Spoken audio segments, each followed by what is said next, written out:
In blockchain, there are many things to focus on, right? Like you could be launching an NFT collection, you could be creating a DeFi protocol. Why specifically Oracle solutions for you? Yeah. So actually, my core background was studying other layer ones with scalability solutions for actually most of my last 5 years.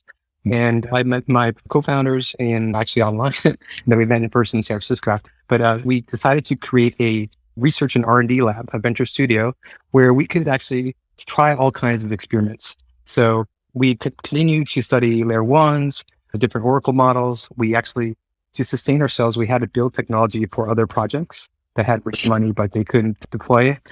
And also we did pilots for large public companies. One was a IoT company in Taiwan called Avantech. They're cloud and IoT experts, but they had no blockchain experience.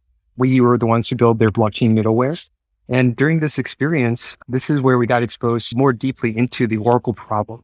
And we started to really understand it really intimately. Fast forward a bit longer, RD and many other experiments. And along the way, the DeFi Summer hits. And we're seeing these Oracle manipulation hacks and all these kind of irresponsible Oracle designs. People were rolling their own Oracles, things like this. And we realized we had all this historical help of knowledge from the layer one focus that we could apply to the Oracle solution and problem.